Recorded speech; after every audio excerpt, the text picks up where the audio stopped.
Hello friends, मेरा नाम आलोक है। इस वीडियो में मैं आप लोगों को अल्ट्रासोनिक टेस्टिंग के बारे में बताऊंगा। फ्रेंड्स, कोई भी प्रोडक्ट जब मैन्युफैक्चर होता है तो उसमें डिफेक्ट्स आते हैं। डिफेक्ट हो सकते हैं वो प्रोसेस डिफेक्ट हों या इम्प्योरिटी की वजह से हों। फ्रेंड्स, डिफेक्ट बेसिकली दो तरीके के होते हैं। वो पहला होता है एक्सटर्नल और दूसरा होता है इंटरनल। एक्सटर्नल डिफेक्ट को हम इजीली कैच कर सकते हैं, लेकिन इंटरनल डिफेक्ट्स को हम इजीली कैच नहीं कर सकते। तो इंटरनल डिफेक्ट को चूँकि हम बाईपास भी नहीं कर सकते, इसलिए इंटरनल डिफेक्ट को चेक करने के लिए ही अल्ट्रासोनिक इंस्पेक्शन किया जाता है। और अल्ट्रासोनिक इंस्पेक्शन में वैसी जो हमारी कोई जो ऑब्जेक्ट होता है जिसकी हमें टेस्टिंग करनी है, उसमें अल्ट्रासोनिक वेव को प्रोपोगेट करा जाता है। और जो रिसीव्ड वेव होती है, रिसीव्ड वेव हमें मिलती है, उसके आधार पर हम ये निर्धारण करते हैं कि हमारा जो टेस्ट पीस है, ऑब्जेक्ट है, गुड्स है, वो कैसा है। फ्रेंड्स, अल्ट्रासोनिक वेव को प्रोपोगेट कराने के लिए हमें प्रोब की ज़रूरत होती है। प्रोब का कनेक्शन अल्ट्रासोनिक मशीन से होता है। इसमें दो कनेक्शन हैं। एक कनेक्शन से पल्स सेंड होता है और दूसरे कनेक्शन से पल्स रिसीव होता है। बेसिकली इसमें जो हमें इलेक्ट्रिकल पल्सेस मशीन से आती हैं, तो ये जो अपर सरफेस होता है, जो कांटेक्ट में आता है हमारे ऑब्जेक्ट के, उस सरफेस के जस्ट पीछे एक पीजो इलेक्ट्रिक एलिमेंट लगा होता है, जिसका काम होता है इलेक्ट्रिकल पल्सेस को मैकेनिकल वाइब्रेशन में कन्वर्ट करना और दोबारा जो मैकेनिकल वाइब्रेशन रिटर्न आती हैं उसको इलेक्ट्रिकल सिग्नल में कन्वर्ट करना और मशीन में भेजना, मशीन में रिपोर्ट करना। तो दोस्तों, यहाँ पे आप देख रहे होंगे, ये जो ब्लैक सा दिख रहा है, इसमें यहीं से मैकेनिकल वाइब्रेशन इमिट होती है, जिसे हम अल्ट्रासोनिक वेव कहते हैं। और वो अब मेटल में प्रोपोगेट होती है, हमारा जो टेस्ट पीस उसमें प्रोपोगेट होती है और रिटर्न फिर इसी पे रिसीव्ड होती है। और जो पीजो इलेक्ट्रिक एलिमेंट लगा हुआ है वो उसे फिर से इलेक्ट्रिकल पल्सेस में कन्वर्ट कर देता है, जिसे हम इको कहते हैं, रिटर्न इको कहते हैं। वो मशीन वो फिर यहाँ से स्क्रीन में डिस्प्ले होता है। फ्रेंड्स, जो वेव प्रोपोगेट होती है वो बेसिकली दो तरह से प्रोपोगेट होती है, केस 1 केस 2। केस 1 में अगर वेव डायरेक्शन ए है और यहाँ पे प्रोब लगा हुआ है, जो मैंने अभी आप लोगों को दिखाया, प्रोब यहाँ पे अगर प्रोब लगा तो जो अल्ट्रासोनिक वेव इमिट्स होगी वो इस मेटल के इस टेस्ट पीस के पार्टिकल को एक्सपेंड करेगी, कंप्रेस करेगी, एक्सपेंड कंप्रेस, और ये ऐसे होते हुए दूसरे एंड तक आएगी और यहाँ से फिर रिटर्न इनिशियल फेज पे आएगी और रिसीव हो जाएगी। और जो मैकेनिकल वाइब्रेशन है वो प्रोब उसे इलेक्ट्रिकल पल्स में कन्वर्ट कर देगा और हमें डिस्प्ले बोर्ड पे शो करेगा। दूसरे केस में ये होता है, अगर वेव डायरेक्शन ये है तो जो, और यहाँ पे प्रोब लगा हुआ है, तो जो मेटल के पार्टिकल्स हैं वो वेव डायरेक्शन के perpendicular up and down move करते हैं और वेव आगे प्रोपोगेट होती है। सेम ऐसे ही लास्ट एंड से रिटर्न आती है और प्रोब में रिसीव्ड होती है और हम उसे ईजिली देख सकते हैं CRT स्क्रीन पर। फ्रेंड्स, फर्स्ट केस को हम इस टाइप में, जब वेव प्रोपोगेट होती है, एक्सपेंड कंप्रेस, तो इसको हम लॉन्गिट्यूडनल वेव कहते हैं। और जब हमारे टेस्ट पीस की पार्टिकल वेव प्रोपोगेशन का जो डायरेक्शन होता है उसके perpendicular up and down move करते हैं, तो इसे हम शियर वेव कहते हैं। फ्रेंड्स, हम और डिटेल में अगर समझें तो केस 1 को हम लेते हैं। जो वेव प्रोपोगेशन होता है, अगर यहाँ प्रोब लगी हुई है, यहाँ प्रोब लगी हुई है, तो जब अल्ट्रासोनिक वेव इमिट्स होगी तो जो मेटल के, हमारे टेस्ट पीस का जो मेटल है, इसके जो पार्टिकल हैं ये कंप्रेस्ड होंगे। थोड़ी देर बाद हम देखेंगे अगर, तो यहाँ के पार्टिकल एक्सपेंड हो चुके हैं, उसके नेक्स्ट जो पार्टिकल हैं वो कंप्रेस्ड हो चुके हैं। फिर थोड़े इंस्टेंट के बाद हम देखते हैं तो फिर वो पार्टिकल जो कंप्रेस्ड थे वो एक्सपेंड हो गए हैं और उसके आगे वाले कंप्रेस्ड हो गए हैं। ऐसे होते हुए लास्ट एंड तक आएगा और लास्ट एंड के पार्टिकल कंप्रेस्ड हैं, फिर सेम वैसे ये रिटर्न आएगा और यहाँ पे जो प्रोब लगी, प्रोब जिससे अल्ट्रासोनिक वेव इमिट हुई थी, वहीं ये फिर से रिसीव होगा और प्रोब इसे इस मैकेनिकल वाइब्रेशन को, अल्ट्रासोनिक वेव को इलेक्ट्रिकल पल्स में कन्वर्ट करके सीआरटी स्क्रीन पर शो करेगी और हम उसका रिजल्ट निकालेंगे। लेकिन फ्रेंड्स, अगर जो हमारी वेव प्रोपोगेट कर रही है, अगर बीच में ही कोई, जैसे यहाँ पे है, यहाँ वेव आ रही है, यहाँ बीच में ही कोई डिफेक्ट है, कोई होल है, तो वेव क्या होगी, इतने दूर की जो वाइब्रेशन है यहाँ से रिफ्लेक्ट हो जाएगी, यहीं से रिफ्लेक्ट होके रिसीव होगी, जल्दी रिसीव हो जाएगी प्रोब पे, और बाकी बची हुई जो वेव है वो इस बैक वॉल तक आएगी। जो एंड होता है उसको हम बैक वॉल कहते हैं, बैक वॉल। और यहाँ से उसके बाद में ये पहले रिसीव होगी, ये बाद में आएगी, तो हमें वो भी सीआरटी स्क्रीन पे शो करेगा, जिसके बारे में आपको आगे बताऊंगा। और फ्रेंड्स, जो वेव प्रोपगेशन होती है 3D में होती है। जैसे अगर ये ऑब्जेक्ट हमारा टेस्ट पीस है, ऑब्जेक्ट है जिसके अंदर वेव प्रोपगेट हो रही है, तो अगर अप एंड डाउन मूवमेंट होता है इसके पार्टिकल का, तो यहाँ से प्रोब लगी, अल्ट्रासोनिक वेव आई, इसके अंदर प्रोपगेट हो रही है, तो ज़रूरी नहीं है वो इस डायरेक्शन में पार्टिकल उसकी वाइब्रेट करें। इस डायरेक्शन में भी कर सकते हैं, 30 डिग्री में भी कर सकते हैं, 45 डिग्री पे, 60, 65, किसी भी डिग्री में, मतलब 360 डिग्री जो है इसका क्रॉस सेक्शन 360 डिग्री का है, तो कहीं किसी भी एंगल पे वो परपेंडिकुलरली, वेव डायरेक्शन इधर है तो परपेंडिकुलरली मूव करते हुए लास्ट एंड तक आएंगे। तो ये 3D में मूवमेंट होता है। फ्रेंड्स, अल्ट्रासोनिक वेव में जैसा मैंने आप लोगों को बताया कि इंटरनल डिफेक्ट्स को चेक करते हैं। इसमें मेटल में अगर हमें टेस्ट पीस को, अपने ऑब्जेक्ट को, अपने गुड्स को ब्रेक नहीं करना पड़ता, तोड़ना नहीं पड़ता चेक करने के लिए, इसलिए इसे हम नॉन डिस्ट्रक्टिव टेस्टिंग कहते हैं।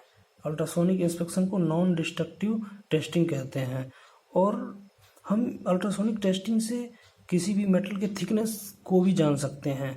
अगर जैसे इस अल्ट्रासोनिक वेव की स्पीड पता है और कितने देर में रिटर्न वेव आ गई, टाइम पता है, तो कितनी डिस्टेंस ट्रेवलिंग हुई, मतलब उसका थिकनेस कितना है टेस्ट पीस का, उस ऑब्जेक्ट का, वो हम जान सकते हैं।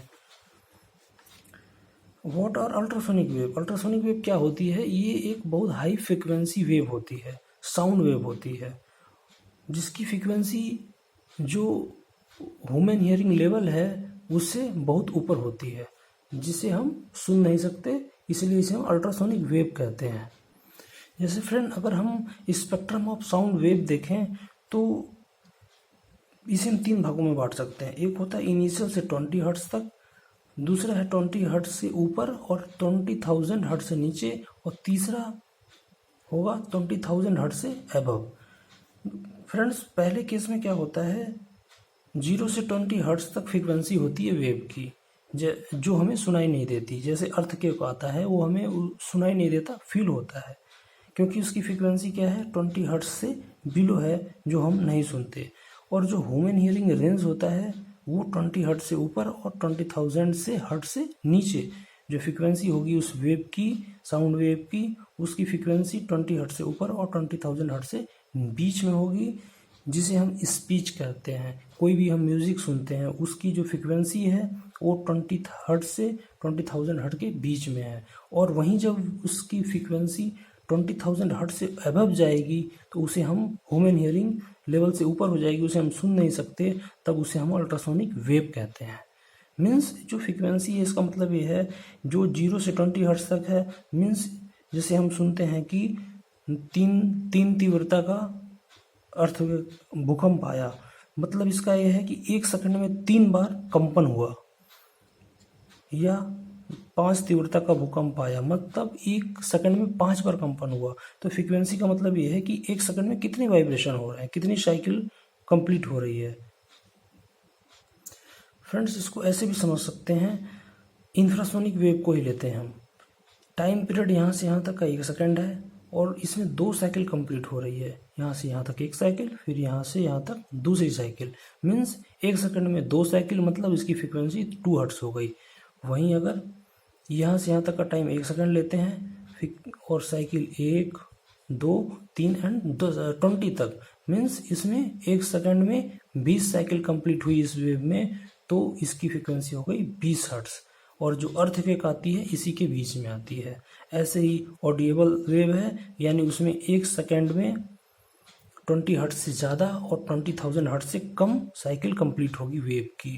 और जब 20,000 से अधिक वेव 1 सेकंड साइकिल 1 सेकंड में कंप्लीट होने लगेगी तो उसको हम अल्ट्रासोनिक वेव कहेंगे। अब हम प्रॉपर्टी ऑफ अल्ट्रासोनिक वेव देखेंगे। फ्रेंड्स, ये हमारे टेस्ट पीस में वेव को प्रोपोगेट करने के लिए सबसे ज़रूरी ये है कि हमारी वेवलेंथ छोटी होनी चाहिए। वेवलेंथ छोटी होगी तो जो हमारा पेनिट्रेशन है, वेव का जो पेनिट्रेशन है वो डीप होगा।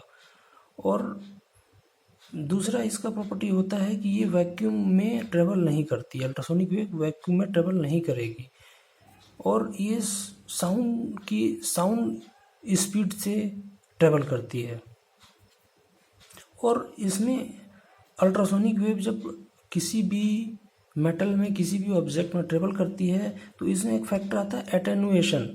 इसका मतलब ये होता है, एटेन्युएशन का मतलब ये होता है, जैसे अगर किसी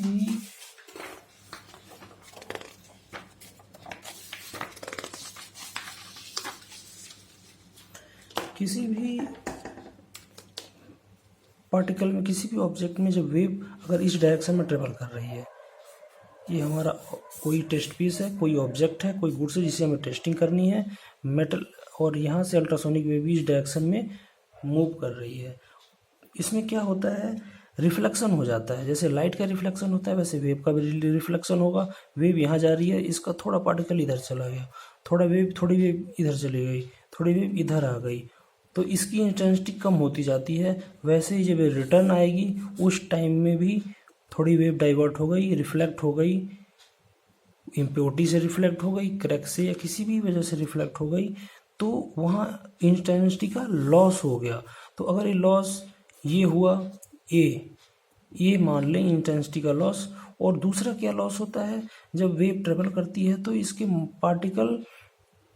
जो पार्टिकल हैं वो इसकी एनर्जी एब्जॉर्ब कर लेते हैं। जैसे हीटअप हो गया, हमारा जो ऑब्जेक्ट है वो हीटअप हो गया, मीन्स जो हमारी वेव थी वो हीट में कन्वर्ट हो गई, उसका कुछ पार्ट हीट में कन्वर्ट हो गया। तो जो हीट में कन्वर्ट हो गया उसको अगर हम बी मान लें, बी अमाउंट मान लें, तो ए प्लस बी जो अमाउंट हुआ वो लॉस हो गया, और इसी को हम एटेन्युएशन कहते हैं।